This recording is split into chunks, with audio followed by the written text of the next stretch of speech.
Bonjour à tous. Aujourd'hui, je voudrais vous présenter une distribution Linux qui s'appelle Solus. C'est une distribution indépendante. Indépendante, ça veut dire qui n'est pas basée au départ sur une autre distribution, comme souvent des distributions Linux sont basées sur Ubuntu, d'autres sont basées sur OpenSUSE, encore d'autres sont basées sur Manjaro par exemple. Celle-ci, c'est une distribution indépendante. Telle que vous la voyez là, elle est présentée avec l'environnement de bureau Budgie. Budgie, c'est un environnement de bureau léger, simple. La distribution Solus est fournie avec 4 environnements de bureau différents.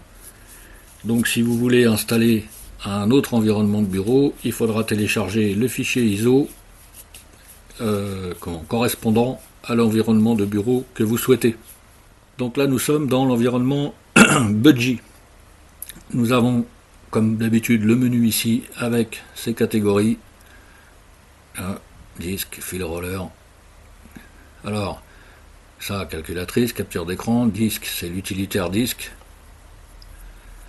Si je choisis le disque ici sur lequel nous sommes, voilà, vous voyez, on a nos 3 partitions qui sont ici. Partition 2, partition 3. Et avec cet utilitaire de disque, à manipuler avec d'extrême précaution, bien évidemment, vous pouvez faire des tas de choses sur vos disques. Alors, le redimensionnement de partition, je le recommande pas du tout.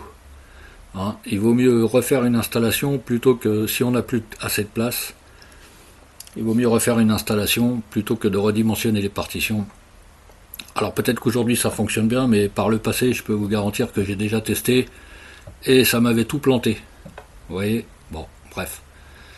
C'est pour ça que, au moment de l'installation, je recommande toujours de créer une partition système de au moins 35 Go pour être sûr de jamais manquer de place. Ensuite, qu'est-ce qu'on a d'autre ? Donc dans les accessoires, fil roller, c'est pour décompresser ou compresser les fichiers. Gedit, c'est un petit utilitaire d'édition de texte. Je vous l'ai déjà montré, chaque fois que vous tapez, vous avez un numéro de ligne. Bon, c'est un truc où il y a très peu d'options, mais pour les fichiers TXT, c'est parfait. Ne pas enregistrer. Qu'est-ce qu'on a d'autre encore ? Là, ici, c'est pour gérer vos mots de passe. Le gestionnaire de fichiers, il est ici aussi, qui s'appelle Nemo. Si vous cliquez avec le bouton droit ici, vous obtenez la barre de menu. On peut toujours agrandir les icônes en appuyant sur CTRL et en roulant la souris. On peut toujours agrandir la colonne de gauche. Est-ce qu'on peut faire ? Oui, dans Nemo, on peut diviser l'écran en deux en appuyant sur F3 pour pouvoir faire des glisser-déposer d'un dossier à l'autre. Ça, c'est bien pratique. Nemo. Donc fermé. Accessoires, on l'a vu. Dans le graphisme, Eye of Gnome, c'est pour afficher les photos. LibreOffice Draw, c'est l'outil de dessin de la suite LibreOffice.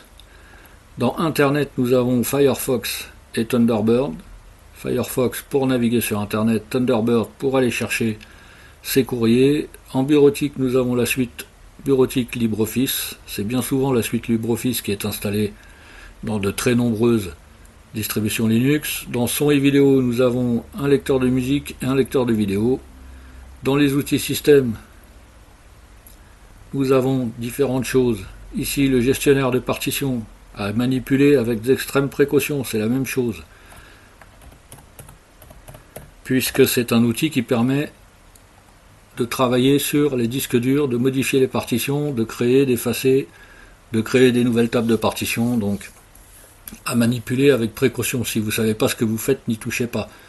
Si vous avez plusieurs disques dans ce gestionnaire de partition, ils apparaîtront ici dans un menu déroulant. Ici, je n'en ai qu'un forcément, mais si vous en avez plusieurs, ils apparaîtront ici en haut à droite dans ce petit menu déroulant. et vous avez vos partitions qui apparaissent ici. Voilà. Alors je vous l'ai déjà dit, surtout à manipuler avec précaution. Et puis qu'est-ce que nous avons d'autre? Gestionnaire d'impression, configuration du réseau. Ici, pour les drivers, les pilotes de votre ordinateur. Donc là, comme je suis dans une machine virtuelle, il n'en trouve pas. Mais si j'étais en dur sur mon ordinateur directement, il trouverait certainement les pilotes NVIDIA pour ma carte NVIDIA. Et qu'est-ce qu'on a d'autre encore? Moniteur système, paramètres du bureau, la bibliothèque logicielle et le terminal pour entrer des lignes de commande.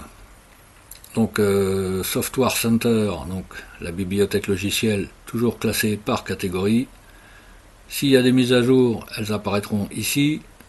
Si je clique sur Installer, ici nous avons tout ce qui est installé dans votre système.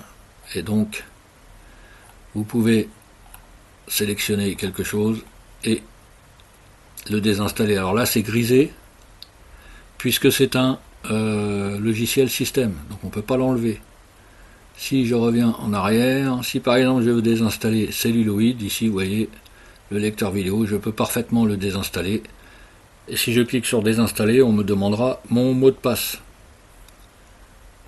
Les logiciels tiers, ici, vous pouvez... Ah, c'est bien, on peut installer Google Chrome directement si on le veut. Ah, il y a tous les Google Chrome, développement, Google Earth, Spotify. Bon, il y a beaucoup de logiciels, vous pouvez installer, c'est pareil, si vous cliquez sur installer, votre mot de passe vous sera demandé. Voilà la bibliothèque logicielle, le lecteur de musique. Ici, il faudra quand même ajouter sa propre musique. Et le lecteur de vidéo, on l'a vu il y a quelques instants. Donc là, c'est l'environnement de bureau Budgie. Je vais vous présenter maintenant l'environnement de bureau KDE. Donc ici, nous sommes toujours dans la distribution Solus, mais nous sommes passés sur l'environnement de bureau KDE Plasma. KDE Plasma, c'est vraiment l'environnement de bureau que je préfère, moi, personnellement. Je vous en ai déjà parlé plusieurs fois, je vous l'ai déjà présenté plusieurs fois. Nous avons ici le menu avec donc bureautique, toujours la suite LibreOffice, configuration du système, ici nous avons plusieurs choix, développement, graphisme, internet, multimédia, système et utilitaire. Nous pouvons toujours modifier tout ce qu'on veut dans KDE Plasma, USB, les réseaux, le son. Ici nous avons d'autres icônes qui nous amènent d'autres fonctions, le calendrier. Donc c'est l'environnement de bureau KDE Plasma, toujours dans la distribution Solus. L'installation, ici nous avons la bibliothèque logicielle, c'est la même que l'autre. S'il y a des mises à jour, elles s'afficheront ici. Là vous voyez, il y a des mises à jour. Puisque je suis sur le fichier ISO d'origine, et entre le moment où il est sorti et aujourd'hui, il s'est passé pas mal de temps, donc il y a forcément des mises à jour. Logiciel tiers, comme tout à l'heure. Voilà, KDE Plasma, l'environnement de bureau. Maintenant, je vais vous montrer ce que ça donne avec l'environnement de bureau GNOME.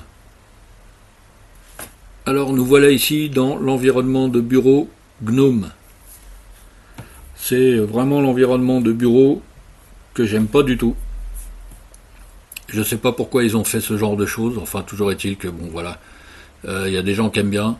Ici, si vous cliquez là, en haut à droite, vous avez un petit menu qui s'ouvre, avec ici pour choisir le réseau, d'accord, style sombre, style clair. Ici, capture d'écran, les réglages du système, verrouillé ou ici, si vous appuyez là, vous pouvez mettre en veille redémarrer, éteindre, fermer la session. Donc ici nous avons notre calendrier avec les notifications. Donc là on voit que il y a des mises à jour de sécurité. Et ici le menu, quand vous cliquez, ça réduit l'écran et ça vous ouvre un dock en bas avec des icônes. Ici nous avons la bibliothèque logicielle, c'est toujours la même chose. Mais ce qu'il y a d'emmerdant, vous voyez, c'est fichier, pareil. On peut toujours agrandir. Ah, sur celui-là, on ne peut pas, vous voyez, c'est parce que chaque environnement de bureau vient avec des applications spécifiques qui sont jamais les mêmes ou souvent qui sont différentes. Donc là ici, on ne peut pas agrandir la colonne. Par contre, est-ce qu'on peut? Oui, on peut rouler avec CTRL et la roulette de la souris, agrandir les dossiers. Est-ce qu'on peut faire une division d'écran en appuyant sur F3? Ah, dans celui-là, vous voyez, on ne peut pas. Bon. Et donc, on reclique là. Le navigateur Firefox, le lecteur de vidéo, le lecteur de musique. Si vous cliquez là, vous avez accès à des icônes. Ici, nous avons tout ce qui est installé dans l'ordinateur. J'ai Parted, toujours le gestionnaire de partition à manipuler avec précaution. Ici, pour rechercher des pilotes pour votre matériel. Le reste, vous le découvrirez vous-même. Les paramètres, ça se présente comme ça. Je vous en ai déjà parlé dans une autre vidéo. Ici, vous pouvez créer d'autres utilisateurs. Ici, vous pouvez choisir la langue. Voilà, donc là, les réglages de l'environnement de bureau GNOME. Alors, il n'est pas recommandé, parce que c'est possible, il est possible d'installer plusieurs environnements de bureau sur le même ordinateur, mais c'est vraiment pas recommandé du tout, parce que ça fout le bazar, puisque chaque environnement de bureau vient, comme je vous l'ai dit, avec des applications spécifiques. Et si vous installez plusieurs environnements de bureau dans le même ordinateur, dans la même installation Linux, et ben ça va foutre le bazar et il y a de fortes chances pour que ça bug beaucoup. Donc ne pas faire. Donc voilà l'environnement de bureau GNOME. Si j'appuie avec le bouton droit, il n'y a pas grand chose. Modifier l'arrière-plan. Bon. Mais malgré tout, vous pouvez quand même installer toutes les applications que vous souhaitez, les utiliser. Si vous aimez bien cet environnement de bureau, pourquoi pas? Moi, ce que je trouve emmerdant, c'est ça. C'est vraiment ce truc-là, d'être obligé de faire ça pour avoir accès à ces icônes. Il n'y a pas de menu. Alors, je sais qu'il existe des tas de, on va dire, des ajouts qu'on peut mettre dedans pour avoir un certain nombre de choses en plus, mais telle qu'elle est là, telle que vous l'avez sous les yeux, c'est la distribution telle qu'elle est après l'installation. Donc il faut, après s'il faut rajouter ci, s'il faut rajouter ça, c'est vraiment pas intéressant. Voilà, donc l'environnement de bureau GNOME. Je vais vous présenter maintenant l'environnement de bureau XFCE. La distribution Solus XFCE est actuellement en version bêta, donc c'est pas la version définitive. Et pour finir, l'environnement de bureau XFCE avec son fond d'écran, ici le réseau, si c'est du Wi-Fi, ils s'afficheront ici, le réglage du volume, la batterie, les notifications, le calendrier. Ici nous avons notre menu démarrer. Ici à gauche ce sont les applications favorites. Et ici vous avez les catégories. Les logiciels s'affichent dans la colonne de gauche. Alors là je suis en anglais puisque je n'ai pas installé, je n'ai pas changé la langue. Mais ça permet de voir ce que donne cet environnement de bureau XFCE. Donc c'est un environnement de bureau très léger. Donc on peut installer la distribution sur un ordinateur un peu plus ancien, moins puissant. Mais malgré tout, il faut toujours avoir un processeur 64 bits. Vous voyez, ici dans les réglages, il y a quand même pas mal de choses. Et dans le système, nous avons toujours Gparted pour manipuler les partitions, l'installation du système, les réglages d'imprimante, la bibliothèque logicielle, qui est toujours la même. Si il y a des mises à jour, elles s'afficheront ici, et forcément, il y en a. Et puis c'est tout. Donc l'environnement de bureau XFCE, bon, je l'aime pas trop non plus. Moi je vous dis, je préfère vraiment l'environnement de bureau KDE Plasma, puisque c'est quand même un très bel environnement et très personnalisable. Voilà, malgré tout, encore une fois, dans cet environnement de bureau, il vient avec ses propres applications. Ici, on peut toujours rouler pour agrandir les icônes. Par contre, ici, on peut aussi modifier la taille de la colonne de gauche. Est-ce qu'on peut? Oui, on peut diviser l'écran en deux en appuyant sur F3 pour faire des glisser-déposer d'un dossier à l'autre. Très bien, très pratique. Et voilà, XFCE, le terminal pour entrer des lignes de commande. Vous pouvez donc dans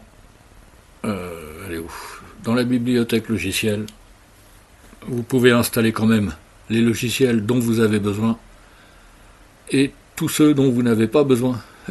Vous pouvez vous amuser. Voilà, donc Solus, la distribution Solus, environnement de bureau, l'environnement de bureau principal, donc je vous l'ai dit, c'est Budgie. Ensuite nous avons KDE Plasma, nous avons GNOME et nous avons XFCE. Donc ça nous fait une distribution, en fait ça fait 4 distributions Linux, puisqu'il y a 4 environnements de bureau différents. Voilà. Donc, l'installation de la distribution Solus. On lance l'installateur ici en haut à gauche. Bienvenue dans l'installateur. On choisit la langue si ce n'est pas déjà fait. On choisit son fuseau horaire si ce n'est pas déjà fait. On choisit son clavier si ce n'est pas déjà fait. Et on sélectionne ici, c'est le partitionnement manuel qui nous intéresse. Donc on choisit partitionnement manuel. Ici vous avez une case à cocher si vous souhaitez chiffrer votre système. C'est vous qui voyez. Et ici on arrive au moment du partitionnement. Donc là ici vous avez en haut, il y aura un menu déroulant avec, si vous avez plusieurs disques, ils apparaîtront tous ici. Je vous le répète encore une fois, surtout faites bien attention à ce que vous faites ici. Ne vous trompez pas de disque. Si par exemple vous avez envie d'avoir un ordinateur en dual boot Linux Windows, surtout ne vous trompez pas de disque, vous risqueriez d'effacer votre installation Windows. Et je vous rappelle encore une fois que quand on veut faire un dual boot Linux Windows, on installe toujours Linux après avoir installé Windows. Donc ici je clique sur nouvelle table de partitionnement. Je crée une table de partitionnement en format GPT, puisque pour les ordinateurs en UEFI c'est obligatoire.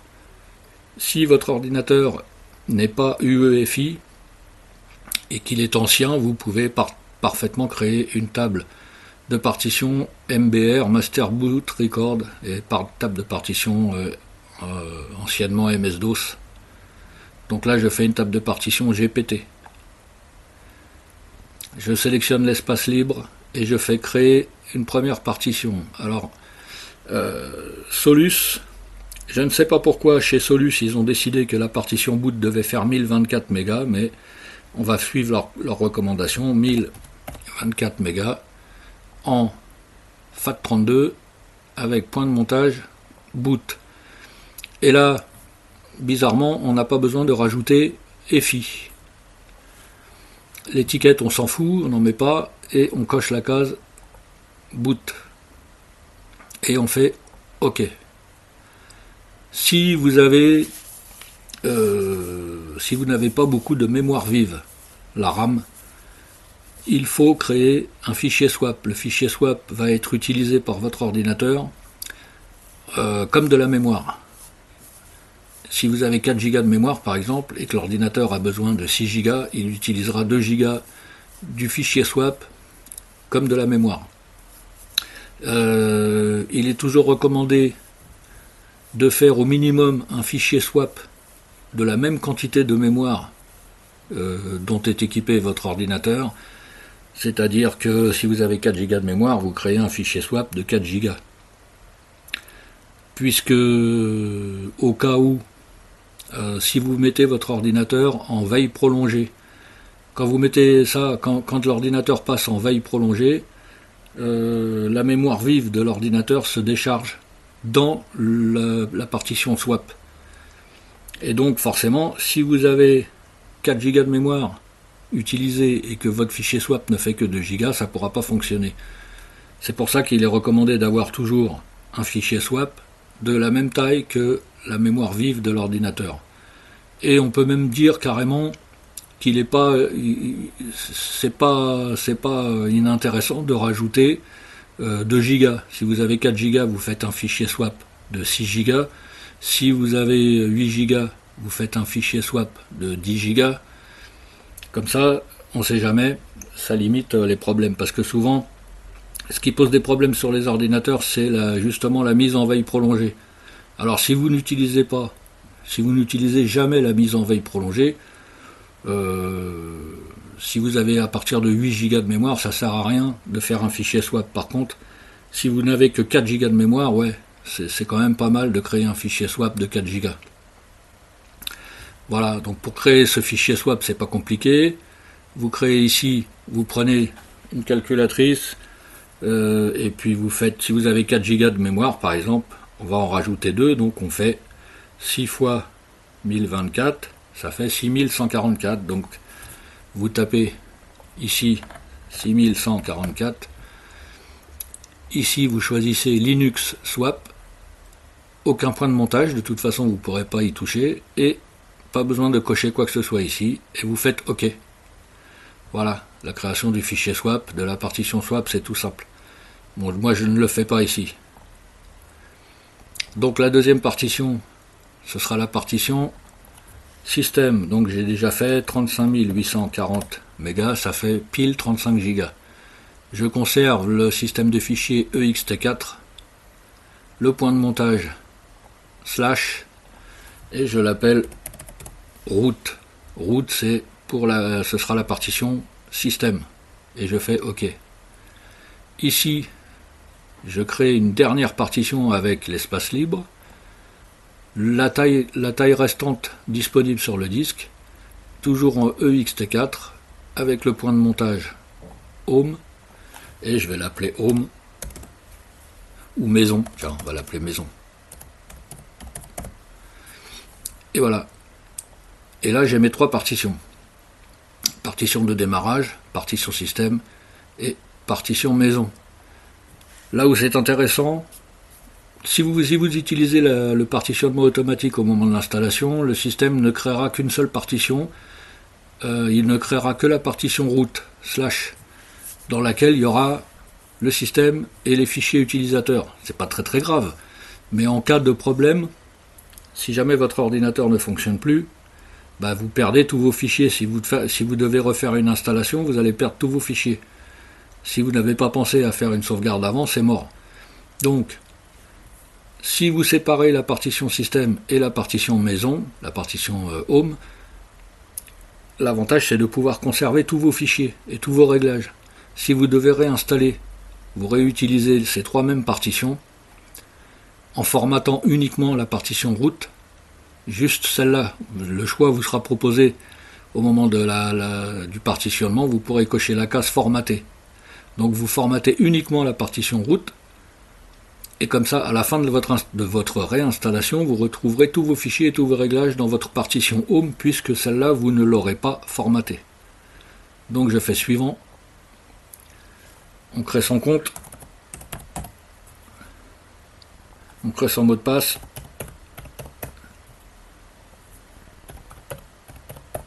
Et ici vous choisissez si vous voulez qu'on vous demande le mot de passe à l'ouverture de l'ordinateur ou pas. Si vous êtes, je vous l'ai déjà dit, si vous êtes seul à utiliser l'ordinateur et qu'il n'y a pas de risque, vous pouvez très bien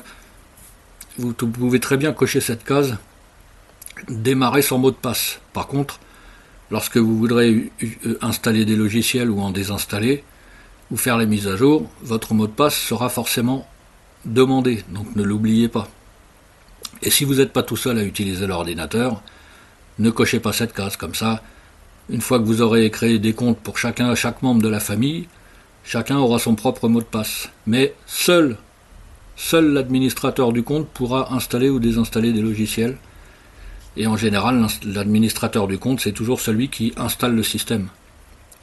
Après, on peut, au moment de la création des utilisateurs, on peut en désigner un autre comme administrateur, ça c'est possible aussi. Et puis donc là, on fait sur suivant. Là, on a un rapide résumé de ce qui va se passer. Et voilà, l'installation a démarré. Il y en a pour, allez, on va dire entre 4 et 6 minutes.